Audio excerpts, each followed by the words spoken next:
Welcome back to Young Climber, where we are about to deliver another spectacular story right here in the heart of Eswatini. We are speaking to, passionate people. We're speaking to people who have, made an influence in the country, in their communities, in their industries. And right about now, fitting for exactly those things is, of course, Mmeli Hlanze. He is no stranger to the people, in the arts community, because he has changed the spectrum of the copyrights, and of course being the founder of Antidote music. We definitely know him and we love him for the work that he does right here in Eswatini. But ke namuhla sikhulumisa Mmeli, the Mmeli, not the one who sits at the tables, not the one that you've been seeing at the arts round tables. We want to know the real you. But firstly, welcome to Young Climber. Thank you for having me. Thank you for the introduction. When we were speaking, discussing who will we have, people know you for the copyrights. People know you Antidote, but people don't know Mmeli because we never hear that story. Now we're at round table, so we talk those issues that surround arts and music. But who is Mmeli? Can you just talk about your upbringing first? Yeah, where do I start? So, Mmeli, born and raised in Babane. Babane boy, grew up in Babane. Did my primary and high schooling in Babane at the Bahai schools, both primary and high school. Lived with both my parents, and as much as I grew up in Babane, though, I spent a lot of time as well with my grandparents, Elbulin. So I could get best of both worlds, where at certain moments in my life I would spend time in the rural areas, Elbulin, and in certain moments I'd be spending my time in the urban areas in Babane. And I think that kind of shaped how I perceive people and situations. I got to understand how people in different settings and places live. Grew up, my granddad was a pastor, so very much a Christian household. And I think for the most part that was my childhood. Played a lot of sports, but my parents, being ones who valued education, pushed a lot of academia. So you were expected to always do well in your academics. And being a product of an elite school, you're fortunate enough to attend one of Eswatini's elite schools. What are some of the things that you picked up from there that you still carry even today? Well, I mean, you're very right. We're very fortunate because at the time, I remember in primary school, we were one of the first schools to have like computers in the school. We had a whole computer lab. So from a very young age, I got exposed to the internet, to technology. So I think innovation, that's one thing that they really encouraged and promoted in the school, to be innovative, and they always gave us the resources, like I've mentioned, with the internet to pursue that innovation. But also I'd say particularly there was a subject that they had called human development. And human development was focused on virtues, virtues that go beyond the academia, the virtues that you need to interact with people in society, and to live life purposefully, that have virtues such as service, tact, kindness. Those are the things that they would teach through and through, over and above the academia. And I think that's something that has shaped me, how I live my life and how I interact with people. And then after completion of your high school, at Bahai, you then furthered your studies at Surf-Ups, which is in Mpumalanga. Could you express your experience being exposed to different cultural backgrounds? Now you're in a completely different place, maybe alone from returning to your parents every day. How was that experience? It was a definite culture shock. You know, the proximity is so close between Eswatini and Mpumalanga, but it's so surprising how different we are as well. Yeah. So definitely a culture shock in that for the first time I was in a setting where people were speaking more than just two languages, which is either Siswati or English. You know, you had people speaking Sepedi, Yeah. Sesotho and the like, Setsonga, and it taught you how to assimilate in different crowds or different settings. Also, just being away from home, there was another aspect that I had to quickly assimilate with, you know, becoming more independent, Yeah. becoming more responsible. And I think that responsibility was added because at some point I became the head boy Yeah. at the school. So now you're not just responsible for yourself, you're responsible for others as well. Yeah. So it taught me a lot of responsibility and appreciating people's diverse backgrounds. Yeah. And then, you know, being at CEFAPS, academic excellence followed you. You didn't need your parents to be whispering behind your ear for you to ensure that you were a top achiever, where you received the overall top student award. How was that for you? And can you just tell us, how does hard work contribute into creating opportunities? I mean, being a head boy, there were things and qualities that they looked at to ensure they gave you your rightful position. But yeah, can you talk about that? I mean, certainly you're right, because I was only head boy like halfway through the year, so I wasn't the first pick. Oh. I wasn't the first pick, but I think that's because my nature, usually in new settings, I like to step back Yeah. and read the room before I assert myself. So I think further into the year I was able to, or rather my qualities came out because I would lead certain initiatives in the school where I would teach maths and physical sciences. Well, I'm fortunate that I was quite gifted in those aspects. So whenever the teachers or the educators went around, because it was a boarding school set up, in the evenings and in the afternoons, I would lead those initiatives where we study together. And for me, more than anything, it was because I had built a relationship with the people there. I wanted them, or rather, I wanted to see them do just as well as I was doing. And getting the award at the end of the year was a great achievement. Like I said, I come from a family where excellence is always what is expected of you. So it meant a lot, but maybe not as much as it should have, because also I was just at a point where I was a bit too familiar with it. So I don't think I appreciated it as much as I should have at the time. And then in 2010, you embarked in your tertiary journey where you went to Wits, and then that was a completely new environment from Eswatini and of course Mpumalanga. What are some of the skills that you acquired there, you know, apart from your academic pursuits? They say Wits gives you the edge, and I got the edge. And what I mean by that is that, you know, because it's an institution where you would assume all the best people go, you move from being the best to being ordinary. Yeah. And now you have to be extraordinary. And I think what it did for me is that it showed me the other side of things, because like I said, I was a bit too used to coming out on top, and in all honesty, I think my time at Wits was one of my hardest times.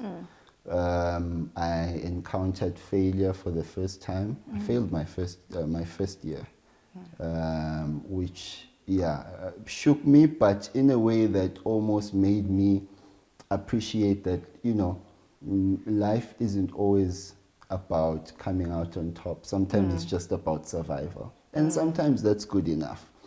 But over and above that, what it exposed me to is even more diversity, because Johannesburg, being Johannesburg, you've got like people from all over the world. Yeah. And I was there at the time of the 2010 World Cup. Yeah. So you can imagine the vibrancy and the diversity in the city at that time. So a lot of culture shocks as well. Yeah. But you get to appreciate that people live differently, and it gives you new perspectives on life. So I think I really appreciated that in my time living in Joburg, seeing how people tackle different problems. You know, when you come from a country like Eswatini, we usually approach things in one way, but you get to a place like Wits and you meet people who approach problems in many different ways. So those are just some of the things I really appreciated about my time there. And if there's one thing that I've already mentioned is that, you know, most people know you. I myself was shocked to find out that, guys, Mmeli is not just the Antidote music guy. Mmeli is not the copyrights guy. Mmeli unjiniyela kahle kahle. Very surprising. Very, very surprising, because it's like you went left, if I could say. But can you talk about what pursued you and what encouraged you into pursuing a career in sciences? So, if I'm to be honest, people's expectations. I think the whole... Who's people? Everybody. Okay. From teachers to not so much my parents. Oddly enough, my parents were always supportive regardless of whatever I was, whatever decision I was making. But a lot of my educators would always say, oh, you're very good at maths, you should either do medicine or engineering or actuarial science. So those were always the picks that I had on my table. But specifically in matric, there was a physical science educator who said to me, you need to do chemical engineering. And I think I revered him so much that he influenced my decision. And I took chemical engineering. And like I said earlier, toughest times of my life. I think it's one of the toughest things you could do. And what it taught me, though, that I use now is analytical thinking. You know, engineering taught me how to think analytically, how to solve problems systematically, and how to design processes, which is something that I use to this day, even though I don't practice as an engineer. But it was a valuable experience that I got. And which is the one thing that, you know, I like to speak about, the practice part of the engineering. It seems like it never really came, because after completing your 5 years in varsity, you became a freelancer at True Africa, assuming the role of music and entertainment journalist. Imagine all that engineering work only to pour yourself into the arts, which was for 2 years and 2 months. Can we speak about that, the transition from this to that? Where did your interests then flip? I think opportunity meets purpose. The opportunity was there because we were at a point where I had started going into the music industry while at university. I started off as a DJ on campus. So I played at a lot of campus events. I was being immersed into the entertainment industry in Joburg. So the opportunity came by through also just being a good writer. I've always been someone who would write a lot of creative pieces, and the opportunity came. And I think at that juncture, I was starting to discover my purpose, to say, I think my purpose is in the creative sector. I wasn't sure at that point, but I was just at the point of discovering that actually this might be my purpose. And I was still in varsity at that time. I wasn't necessarily done, but towards the end of my varsity days, because of the fact that I had hiccups here and there, I had less subjects going forward. So I had the time, the opportunity was there, and I felt like that's where my purpose was. So yeah, I joined True Africa. and I did a lot of great work with them, covering a lot of events and festivals. And they were fairly new at the time, so they were open to having new, young, fresh minds being part of their editorial team, and I'll forever be grateful to them for that opportunity. Okay, so Mmeli, I like that, you speak about the creative part of you. When we return, we speak about Antidote Music, the Antidote Culture Foundation, and of course, Eswatini Copyright and Neighboring Rights Society. But that is only when we return.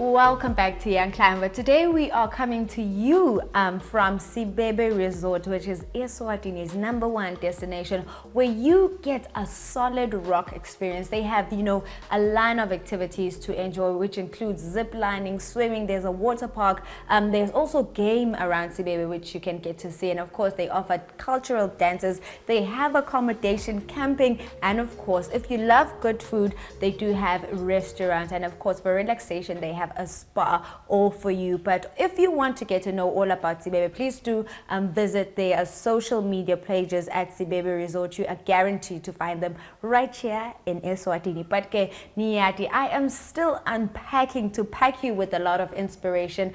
Joining us today, it is of course Mmeli Hlanze. Now we get to talk about the now you, the you that they know you for. Those that know you, they know you for Antidote Music. What motivated you to co-found Antidote Music? And of course, can you tell us about the Antidote Culture Foundation and its role in advancing Eswatini's creative and of course cultural industries? So I think it's mostly my love for music.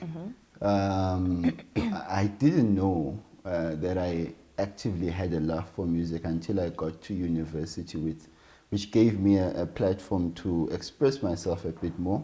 Like I mentioned, I was a DJ. Yes. And a group of friends and I had started a house collective called the Antidote. Yes. And, I was a DJ, some were producers, and we were this movement doing a whole lot of things. And I think the breakthrough came when we did a remix of Nomalungelo's Imiyalo, which was a huge song, and especially in South Africa, where it got licensed by House Africa, one of the biggest house labels to come out of South Africa. And that then basically was a domino effect. It was like, okay, so you can make music, you can license music, you can do all these things with music. And I started to research how to start a record label.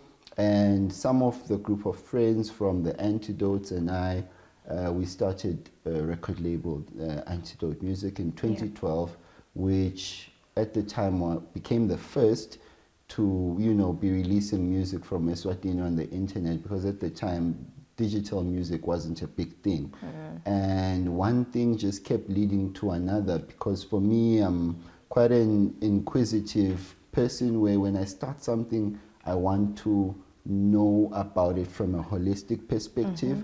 And then we started learning more about the music business, not just, releasing music and all of the fun stuff, but the actual business side where you've got contracts. And that's how I got introduced to copyright as well, because I had to then learn copyright and how to manage people's intellectual property, because in essence, that's what we were doing. And we did a whole lot of great things through Antidote Music. I mean, you could talk for days what we've done through there. But I think the turning point was realizing that Antidote Music was no longer the ideal vehicle to get everybody across, because it was a business. So it focused on who has the capacity to bring in the most revenue in terms of the artists that would work with. But we would always have artists who would contact us and just, we need help, we need help, we need help.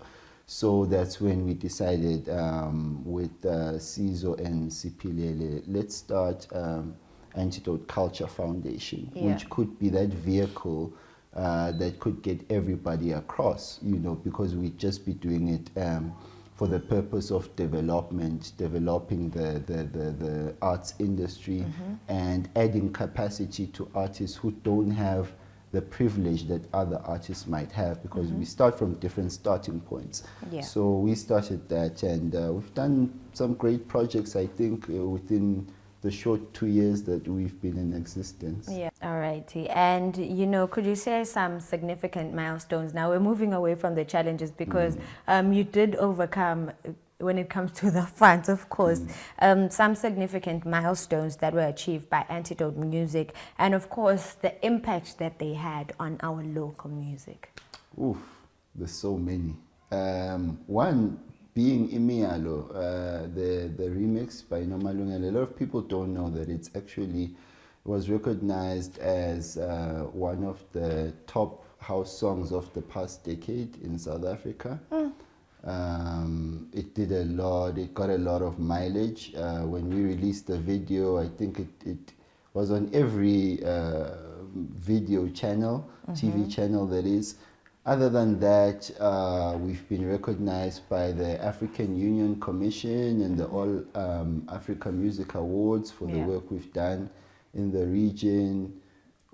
We've been acknowledged by Apple Music last year, no, I'm mistaken, 2022, because we were celebrating 10 years in 2022. Yeah. They gave us a whole editorial page on the Apple Music online store, basically highlighting our music and what we had achieved in the past decade.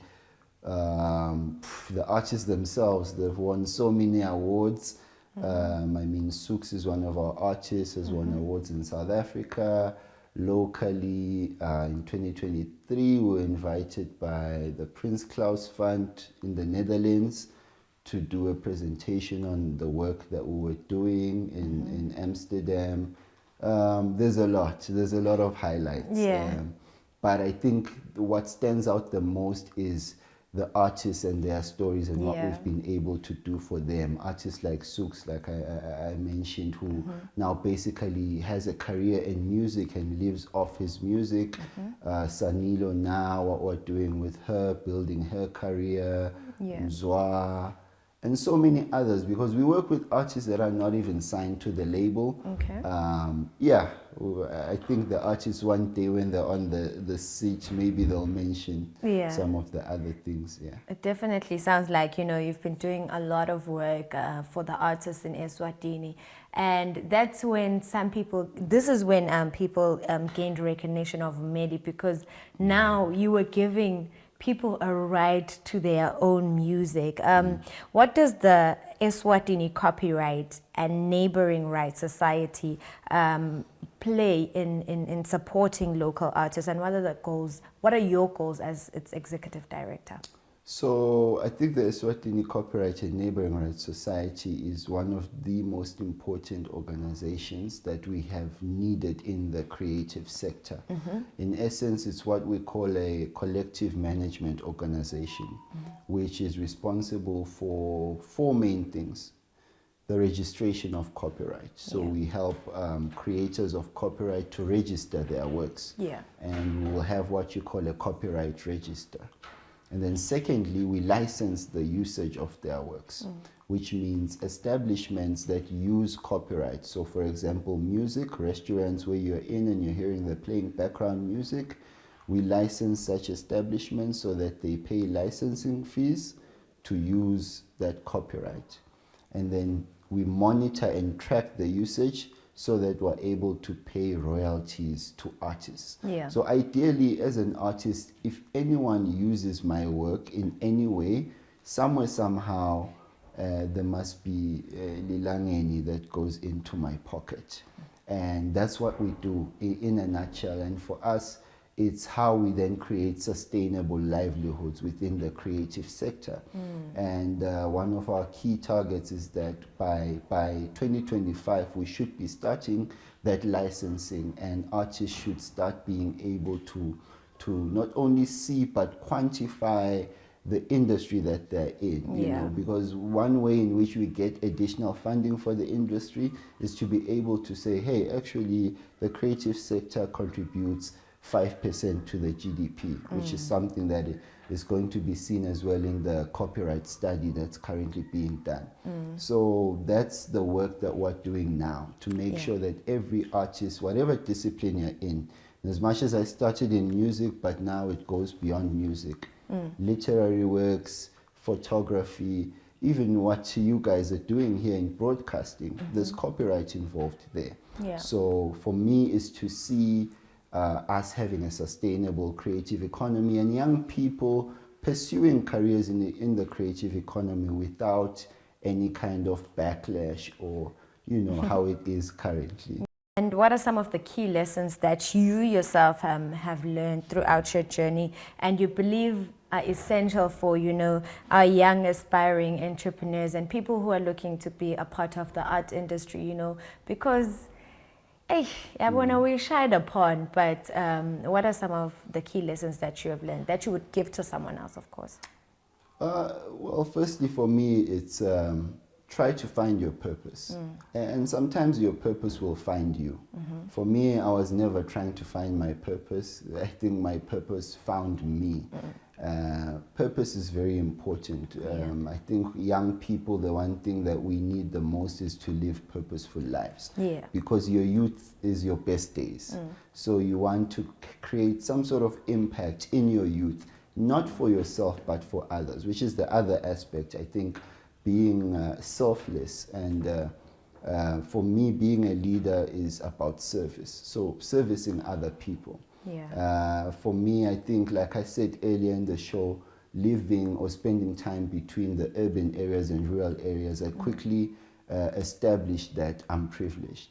And I think it's a responsibility that all privileged people have to extend a bridge to those who are less privileged, or to extend a ladder down to those who have less than what you have. And it doesn't always have to be about money. I think sometimes we look at privilege simply as money, but sometimes privilege is the skills that you have that someone else doesn't have. So for me, it's that, you know, being a leader, servicing others, and being selfless enough to give your life to helping others through whatever ambitions or aspirations that they have.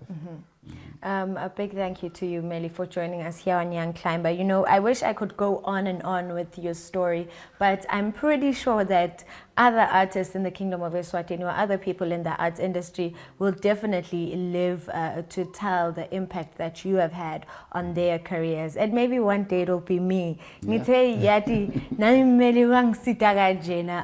big thank you to you for joining us. Thank you for having me. Alrighty, you know, all I can say is when we talk to people, we realize that it's all about finding your purpose. Now, find your true purpose and it'll all come together and work out for good. But on tonight's episode, we do have to bow out. We will be seeing you next week, Tuesday. Good night.